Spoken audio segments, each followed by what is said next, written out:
నాగార్జునసాగర్లో ఏం జరుగుతుంది? నోముల భగత్ని ఓడించడానికి సొంత పార్టీ నేతలే నడుం బిగించారా? కాంగ్రెస్, తెరాస మరియు బీజేపీ బలాలు, బలహీనతలు ఏంటి? రాజకీయ ఉద్దండుడు జానారెడ్డి బలహీనతలు ఏంటి? నాగార్జునసాగర్లో బీజేపీ పరిస్థితి ఏమిటి?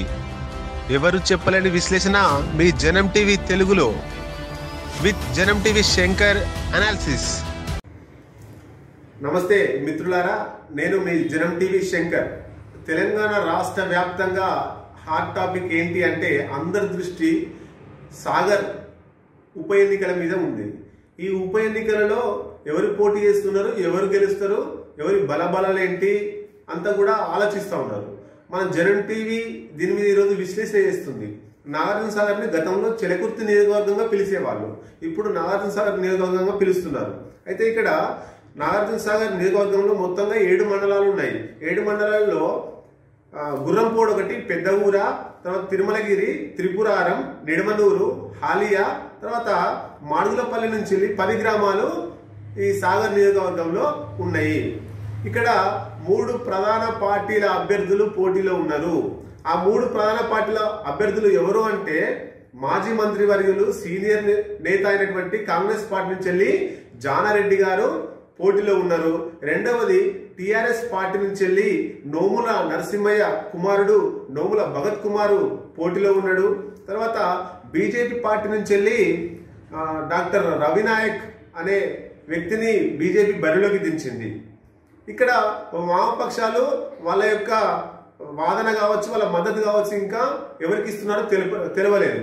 తర్వాత టీడీపీ పార్టీ నుంచి కూడా అభ్యర్థి రంగంలో ఉన్నాడు. తర్వాత మందకృష్ణ పార్టీ నుంచి కూడా అభ్యర్థి రంగంలో ఉన్నాడు. ఇట్లా మొత్తంగా 78 మంది ఈ నాగార్జునసాగర్ లో బరిలో ఉన్నమాట మనం గమనించాలి. ఇక్కడ మొత్తం ఓటర్లు 2,20,000 ఓటర్లు ఉన్నారు. ఈ ఓటర్లలో 45,000 మంది యాదవ సామాజిక వర్గానికి చెందిన వారై ఉన్నారు. తర్వాత 38 మంది ఎస్సీకి సంబంధించిన వాళ్ళు ఉన్నారు. తర్వాత 43,000 మంది ఎస్టీకి సంబంధించినటువంటి ఓటర్లు ఉన్నారు. సరే, ఇక్కడ మనం చూడాలి, బీజేపీ గతంలో దుబ్బాక కావచ్చు, జిహెచ్ఎంసీ ఎలక్షన్లు కావచ్చు, వాళ్ళ ఎత్తులు వేసి రాజకీయ ప్రత్యర్థి అయినటువంటి టిఆర్ఎస్ కు ముచ్చెమటలు పట్టించి వాళ్ళు నైతిక విజయాన్ని సాధించారు. దుబ్బాకలో ఎలక్షన్లో విజయాన్ని సాధించారు. ఇక్కడ అదే పందాను నాగార్జునసాగర్ లో వేయాలని బీజేపీ అనుకుంది. కానీ ఇక్కడ టిఆర్ఎస్ ని ఇరికించాలని బీజేపీ ఇరికిపోయింది. ఏ విధంగా అంటే ఇక్కడ టిఆర్ఎస్ నుంచి వెళ్ళి ఆశావాహులైనటువంటి ఎంసీ కోటిరెడ్డి, నోముల భగత్ కుమార్, గురువయ్య, తేరా చిన్నపరెడ్డి వీళ్ళందరూ టిఆర్ఎస్ పార్టీ నుంచి వెళ్ళి టికెట్ ఆశించారు. ఈ ఆశించిన 4గురిలో ఎవరికైతే టిఆర్ఎస్ పార్టీ అభ్యర్థిత్వం వస్తుందో మిగతా ఈ 3గురిలో ఎవరైనా బీజేపీ గుంజి ఆ 3గురిలో ఎవరికో టికెట్ ఇవ్వాలని చూసింది. కానీ కేసీఆర్ వ్యూహాత్మకంగా పేరు ప్రతిపాదించే సమయానికి అందరినీ బుజ్జగించి చివరి నిమిషంలో నోముల భగత్ కి టికెట్ ఇచ్చి అందరినీ బుజ్జగించి బీజేపీకి ఇక్కడ కేసీఆర్ చుక్కలు చూపించి అభ్యర్థిని వెతుక్కునే స్థాయికి బీజేపీ పోయే అవకాశం ఇచ్చిండు కేసీఆర్. ఇది ఇట్లా ఉన్నప్పుడు అయితే మనం ఇక్కడ ఈ ప్రధాన పార్టీల అభ్యర్థులు 3గురి బలాలేంటి, ఆ పార్టీల యొక్క బలాలేంటి మనం ఒకసారి చూద్దాం. ఇక్కడ ముందుగా బీజేపీ పార్టీ నుంచి రవినాయక్ అనే ఒక ఎస్టీ సామాజిక వర్గానికి సంబంధించినటువంటి అభ్యర్థిని బీజేపీ వాళ్ళు రంగంలో దింపిర్రు. అయితే ఇతను వృత్తిరీత్యా డాక్టర్. గతంలో కాంగ్రెస్ పార్టీ నుంచి వెళ్ళి జెడ్పీటీసీగా పోటీ చేసి ఓడిపోయిండు. తర్వాత బీజేపీలోకి వచ్చిండు. ఇక్కడ బీజేపీలోకి వచ్చిన తర్వాత బీజేపీ అభ్యర్థిత్వాన్ని నాగార్జునసాగర్ నుంచి ఎమ్మెల్యేగా వాళ్ళు టికెట్ ఇచ్చే బరిలో నిలిపారు. అయితే ఇక్కడ గతంలో దుబ్బాక, జిహెచ్ఎంసీ ఎన్నికల్లో బీజేపీకి బాగా ఓటర్లు ఊపునిచ్చినటువంటి మాట మనందరికీ తెలుసు. తర్వాత ఎమ్మెల్సీ రీసెంట్ గా జరిగినటువంటి ఎమ్మెల్సీ ఎన్నికల్లో బీజేపీ చాలా నిరుత్సాహానికి గురైంది. హైదరాబాద్, రంగారెడ్డి, మహబూబ్నగర్లో కొంత ఊరటనిచ్చిన నల్గొండ, ఖమ్మం, వరంగల్లో మాత్రం చాలా వెనుకబడి ఓటర్లలో నిరుత్సాహం వచ్చింది.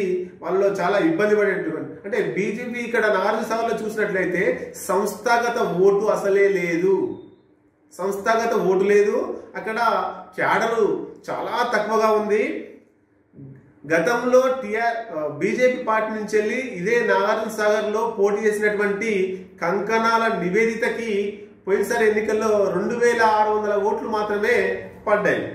ఇక్కడ బీజేపీ 3 గ్రూపులుగా విడిపోయింది. ఒకటి కడారి అంజయ్య యాదవ్ ఒక వర్గం, రెండో వర్గం కంకణాల నివేదిత, మూడో వర్గం రవినాయక్. కడారి అంజయ్య యాదవ్ ఆయన పోయి టీఆర్ఎస్లో పడ్డాడు.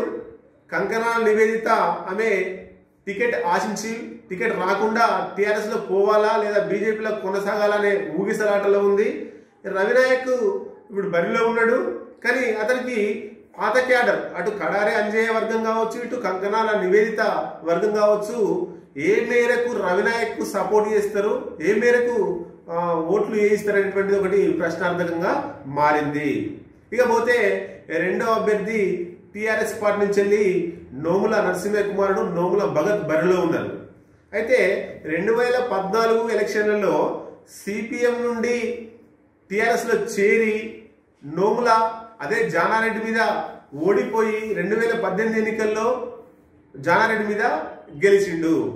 అయితే ఇక్కడ నోముల నరసింహయ్య మరణంతో నేటి ఉప ఎన్నికలు జరుగుతున్నాయి. ఇక్కడ టీఆర్ఎస్ నుండి ఆశావాహులు చాలామంది ఉండే, ఎంసీ కోటిరెడ్డి కావచ్చు, గురువయ్య కావచ్చు, తేర చిన్నపరెడ్డి కావచ్చు, ఇట్లాంటి వ్యక్తులందరూ కూడా చాలా ఆశావాహులు ఉండే. వాళ్ళందరినీ కాదని కేసీఆర్ చివరి టైంలో లాస్ట్ టైంలో నోముల భగత్ కుమార్కి ఇవ్వడం జరిగింది. మరి ఇక్కడ ఫీలింగ్ వచ్చింది, లోకల్ నాన్ లోకల్ అనే ఫీలింగ్ వచ్చింది. అంటే నోముల భగత్ కుమార్ నకరేకల్ నియోజకవర్గం, అంటే నాగార్జునసాగర్కి అతను నాన్ లోకల్ పర్సన్. అయితే ఇక్కడ నోముల కుటుంబం వైపు కేసీఆర్ మొగ్గు చూపిండు. ఇక్కడ నోముల భగత్ యాదవ సామాజిక వర్గం సంబంధించినటువంటి వ్యక్తి. అయితే ఇక్కడ స్థానికేతరుడు అనేటువంటిది ఒకటి బాగా పబ్లిక్ లో తీసుకెళ్లే ప్రయత్నం చాలా మంది చేస్తున్నారు. తర్వాత ఆయన వయసులో చిన్నోడు, రాజకీయ ఎత్తుగడలు తెలియదు, తర్వాత ప్రత్యక్ష రాజకీయాల్లో ఇప్పటివరకు లేడు, తర్వాత అనుభవం కూడా చాలా తక్కువ, ఎత్తులు వేయడంలో కావచ్చు, ఓటమి చిత్తు చేయడంలో కావచ్చు, ఇట్లాంటి అన్నిటి కూడా అనుభవంలో చాలా లేక ఉంది. టీఆర్ఎస్లో ఇక్కడ టికెట్ ఆశించి భంగపడ్డటువంటి ఎంసీ కోటిరెడ్డి కావచ్చు, గురువయ్య కావచ్చు, తేర చిన్నపరెడ్డి కావచ్చు, నోముల భగత్కు సహకరించకపోయే అవకాశాలు ఉన్నాయి. ఎందుకు సహకరించరు? టీఆర్ఎస్ వాళ్ళు టీఆర్ఎస్ఏ, ఈయన టీఆర్ఎస్ అనే అనుమానం మనకు కలగవచ్చు. ఒకవేళ సహకరిస్తే నోముల భగత్ ఒకవేళ ఆయన గెలిస్తే ఈ ముగ్గురికి మళ్ళీ నాగార్జునసాగర్లో పుట్టగతులు ఉండవు, రాజకీయంగా వాళ్ళు చాలా దెబ్బతినేటువంటి అవకాశం ఉంటుంది. కాబట్టి ఇతను గెలవకపోతే ఆటోమేటిక్గా జానారెడ్డి గెలుస్తాడు. జానారెడ్డి గెలిస్తే ఈసారి ఎలక్షన్లు చివరి ఎలక్షన్ కావచ్చు ఆయన వయసు రీత్యా. ఒకవేళ నెక్స్ట్ మళ్ళీ వీళ్ళు పోటీ చేసే అవకాశం ఉంటుంది, ఎంసీ కోటిరెడ్డి కావచ్చు, తేర చిన్నపరెడ్డి కావచ్చు, గురువయ్య కావచ్చు. అదే నోముల భగత్ గెలవడం వల్ల వీళ్ళ రాజకీయంగా చాలా ఇబ్బందులు పడేటువంటి అవకాశం ఉంటుంది.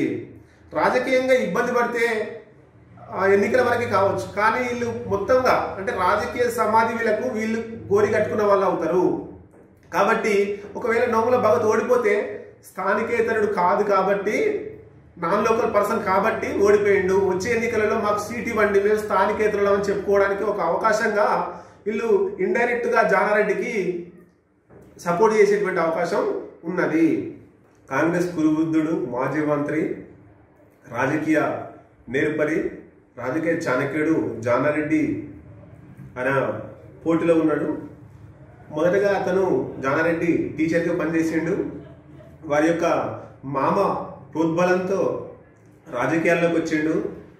రాజకీయాల్లోకి వచ్చి జనతా పార్టీ, టీడీపీ పార్టీ, ప్రస్తుతానికి కాంగ్రెస్ పార్టీలో ఉన్నాడు.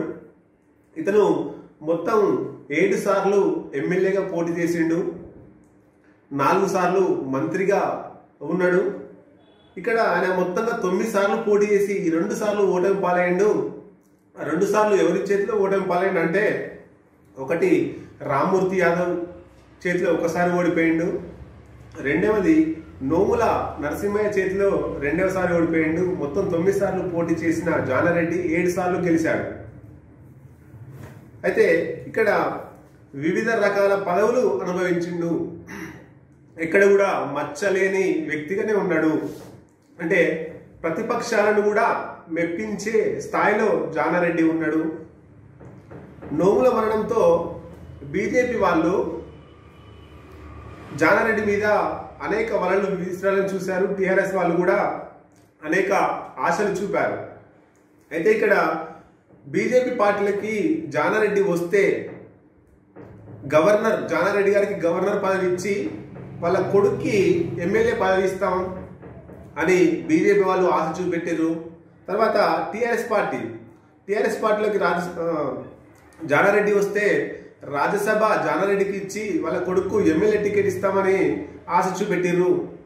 అయినా కూడా అట్లాంటి ఆశలకు లొంగకుండా, దేనికి లొంగిపోకుండా, దేనికి బెదిరిపోకుండా అదే పార్టీలో కొనసాగుతూ తన రాజకీయ నేర్పరితనంతో ముందుకు పోతుండు. అంటే ఇక్కడ ఒకటి చూడాలి, కాంగ్రెస్ పార్టీలో సెకండరీ లీడర్షిప్ దాదాపు పోయింది. అయితే ఇక్కడ టీఆర్ఎస్ చేరిరు. కానీ జానారెడ్డికి ఉన్నటువంటి ప్రజాదరణ తగ్గలేదు. లీడర్లు పోవచ్చు కానీ ఈయన చరిస్మా తగ్గలేదు. ఒక నెల రోజుల ముందే నాగార్జున సాగర్ అంతటా చుట్టి అన్ని వర్గాలను కలుస్తూ వస్తున్నాడు. అయితే ఇక్కడ వామపక్షాలు 3వ తారీఖు రోజు వాళ్ళ నిర్ణయాన్ని ప్రకటించే అవకాశం ఉంది. ఎవరికి ప్రకటిస్తారనేటువంటిది ఒక ప్రశ్నార్థకమే. ఇక్కడ నోముల నరసింహయ్య టీఆర్ఎస్ లో చేరక ముందు ఆయన కమ్యూనిస్ట్ పార్టీ సిపిఎం పార్టీలో ఉన్నాడు. దానికి అనుకూలంగా సిపిఐ పార్టీలు నోముల భగత్కు మద్దతు తెలియజేస్తాయా, లేదా ఒక మచ్చలేని వ్యక్తిగా అందరి మనలను పొందినటువంటి జానారెడ్డికి సపోర్ట్ చేస్తాయా అనేటువంటిది మనం వేచి చూడాల్సిందే. ఇంకా మన విశ్లేషణలన్నీ కూడా అప్డేట్ వస్తుంటాయి నాగార్జున సాగర్ నియోజకవర్గం సంబంధించి. ఆ అప్డేట్స్ అన్ని కూడా మీరు తెలుసుకోవాలంటే జనం టీవీ తెలుగును మీరు సబ్స్క్రైబ్ చేయండి. మరిన్ని ఆసక్తికరమైన వార్తల కోసం జనం టీవీ తెలుగును సబ్స్క్రైబ్ చేయండి, షేర్ చేయండి, బెల్ ఐకాన్ను యాక్టివ్ చేయండి.